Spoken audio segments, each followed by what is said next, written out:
I'm about to teach you a rarely used marketing strategy that I've used to help creators raise over $125 million on Kickstarter. But here's the thing, nearly 60% of Kickstarter campaigns fail, and that's because they didn't use the right marketing strategy. For example, take Simon. He had an awesome product called Midranum, but his first Kickstarter launch, it failed.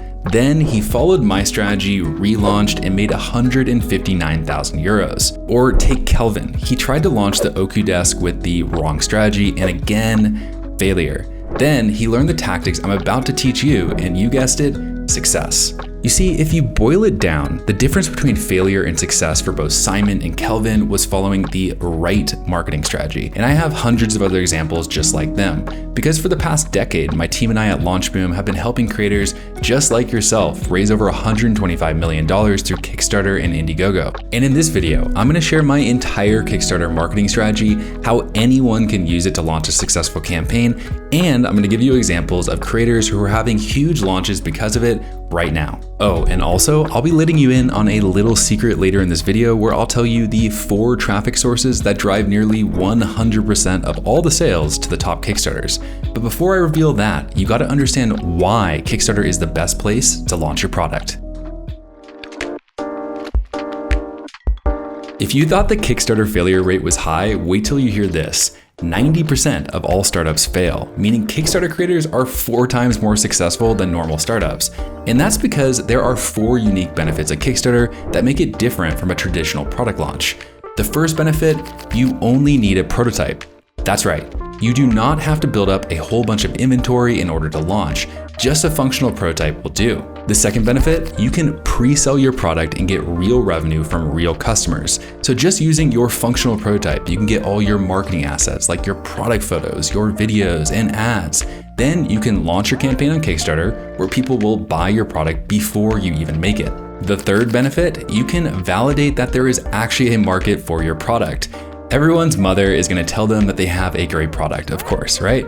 But that doesn't really mean there's actually demand. Now, if you get sales on Kickstarter, you will know for sure that there's a market for your product. The fourth benefit, you can use your pre-sale revenue and then go manufacture your product. So once the Kickstarter ends, you'll be sent all that money. You'll also know the exact number of units you need to make because, hey, people already bought them, which means that you can manufacture and deliver your product confidently, knowing just how much you need to produce. Ultimately, Kickstarter makes the process of launching a product way less risky. This puts more money in your pocket and allows you to transition to e-commerce and retail faster. So now you understand why Kickstarter is the best place to launch your product, but how do you actually get people to know your Kickstarter campaign even exists?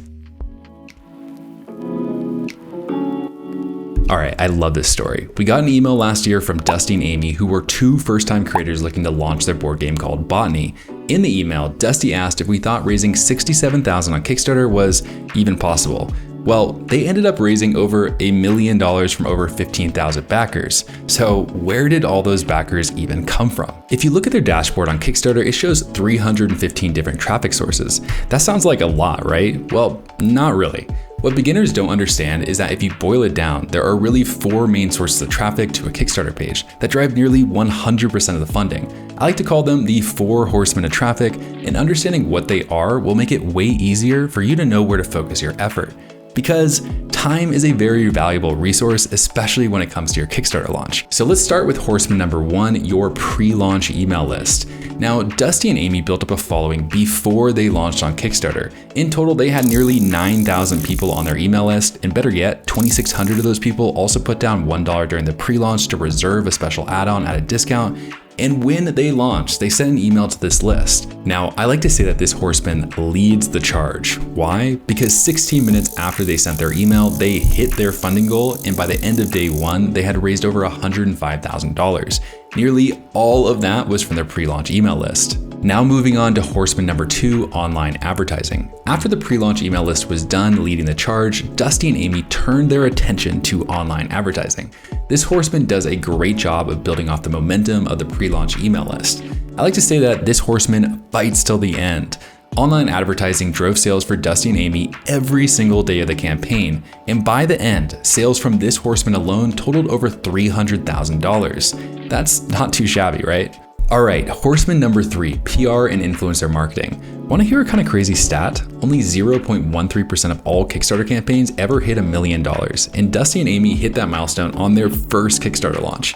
So as you can probably guess, people were taking notice. Press outlets and influencers started to talk about them, which only brought in more eyeballs and, more importantly, revenue into the campaign. Now, I like to say that this horseman fights in waves, meaning sales from this horseman will come in bursts. Although it's not consistent like online advertising, it still drives meaningful revenue. For example, a few posts on BoardGameGeek.com alone drove over $23,000 for Botany, and there were a lot more YouTube videos and other influencers that talked about them. Last but not least, we have Horseman number 4, the crowdfunding platform itself. Now, Kickstarter has tens of millions of visitors every month. These are people looking for new products to back, but getting in front of these people isn't actually that easy. And that's why I like to say that this horseman never rides alone. If the other 3 horsemen don't show up, this one will not come either. And because Dusty and Amy focused on their pre-launch email list, online advertising, and PR and influencer marketing first, they shot up in the rankings on Kickstarter. This got them in front of tens of thousands of people, with many of those people backing their campaign. All in all, over $300,000 in revenue came directly from Kickstarter itself. That's over 30% of all their funding, and because the traffic came from Kickstarter, it essentially cost them nothing to get. Hey, real quick, if you want to go even deeper into everything I'm talking about, you should check out my book, Crowdfunded. It's the best-selling book on crowdfunding in the world with 4.7 out of 5 stars from 248 reviews. And I published a new edition in August of 2023, where both the CEO of Kickstarter and Indiegogo endorsed it. Anyways, you can pick it up on Kindle, print, or audiobook. That I recorded myself. So the link to check it out is in the corner of this video and in the description below. All right, picture this. It's the morning of November 7th, 2023, and Tyler Bushnell presses the launch button on his Kickstarter. 24 hours later, his campaign has raised over $1 million. How in the world did he do that? Well, Tyler, why don't you just tell them how you did it? And literally all we did for this campaign was like the launch boom system. Thank you, Tyler. All right, so what does that mean exactly? Well, the crux of the launch boom system is the pre-launch. So that's exactly what I want to focus on now, because if you get the pre-launch done right, then everything else is a whole lot easier. So let's zoom in a little bit more, because there are 3 main parts of the pre-launch that you gotta get right. But before I can tell you the first one, you gotta put on some shades and act like you're famous, because for this first part, we're creating your superfan.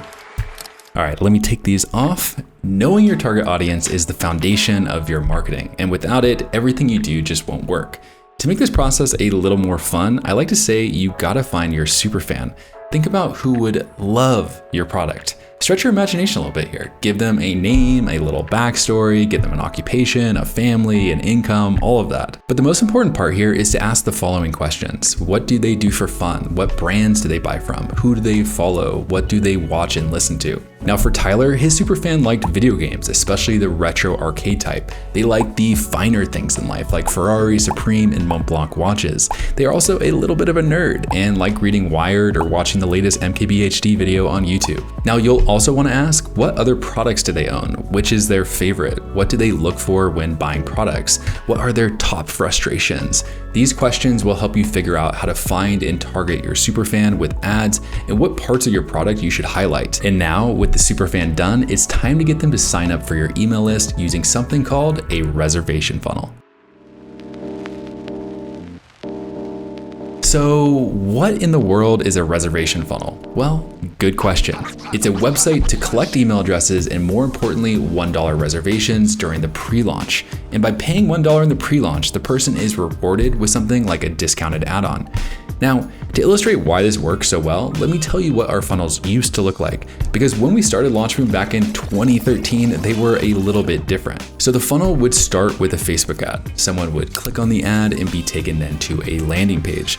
On that landing page, we'd explain the product and ask for an email address so that they could be notified about the launch. Then they'd go to a thank you page. That was it. We keep building this list and pray people would actually buy the product once we launched. But here's the thing, it's virtually impossible to know how likely someone was to buy using this outdated funnel, which meant that sometimes we'd spend thousands of dollars building an email list only to have a small fraction of them buy when we launched the product, which meant thousands of dollars in wasted ad spend. So we thought, there has to be a better way here. And it all changed when we added a simple step. After someone gave us their email address, we present an offer to reserve the best deal for only $1. So now the reservation funnel looks like this. It starts exactly the same. Someone clicks on a Facebook ad, they're taken to a landing page, they put in their email address, but here's where it gets interesting. After someone gives us their email address, we present an offer for $1. In the case of Polycade, for example, Tyler offered a guaranteed 50% discount, a limited edition game with artwork by a modern artist, and an invite to their VIP Facebook group. But the real question is this: how much more valuable is getting that $1 reservation? Simple answer, a lot more valuable. We found that those that put down even $1 are 30 times more likely to back the campaign on average than someone that just gives you their email address. So if you're spending money to build an email list, knowing who is 30 times more likely to buy is so valuable, because that way you can optimize your ads much better than before and not lose money. And speaking of ads, now you gotta send some traffic. Love them or hate them, Meta ads are still king. This will be the primary way you drive traffic to your reservation funnel. Now, if you've never done meta ads before, don't freak out. Really, anyone can do them. First, you gotta target the right people. Lucky for you, you already know who your superfan is, so this is way easier. Because in Meta, an audience is mainly a collection of interests. So throw some groups of interest together and create some different audiences to target. For Polycade, their superfans' interests turned into audiences who like stuff like retro video games, fancy cars, and tech publications. Once you get some audiences created, then you gotta create some ads. And an ad is really just two things: copy and imagery. Now, Tyler's best performing ad is what we'd call a user-generated content or UGC type ad, where a user shows off the product in a more authentic way. Here, check this ad out. This is an arcade machine by Polycade. The mid-century design and small footprint is why my wife agreed to put it in the middle of the house. Living room, kitchen, boom. Here's some amazing news. I bought this machine for $5,000. Polycade's launching the new version of this product on Kickstarter, and you can get it as low as $12.50. Now, this ad performed super well and brought in lots of reservations. And before Tyler hit that launch button on Kickstarter, he had nearly 2,400 people who had put down a $1 reservation on his email list. So when he launched, just by sending out an email, he raised over $1 million in one day, getting a 25 times return on his ad spend. And by the end of the campaign, he had raised over $1.6 million. Moral of the story is to be like Tyler and focus on the pre-launch, seriously. Because if you do this right, you will have a successful Kickstarter launch. Whew, that was a lot of information, right? You just learned the 4 reasons why Kickstarter is the best way to launch your product, why the 4 horsemen of traffic should be your main focus, and the 3 key parts of the pre-launch to get right to ensure you have a successful launch. Now, armed with this information, I hope that you use it and finally bring your product idea to life. Also, if you're serious about launching your product and you want some help, my team and I would love to chat. Just click the link on this video or in the description below, fill out a few questions, and I'll get you connected to the right expert on my team. Oh, and one last thing, everything I just taught you doesn't even matter, unless you really understand how to drive traffic with Facebook ads. Lucky for you, I have an in-depth guide that you can watch right over here. That's right, just click on it and I'll see you on over there.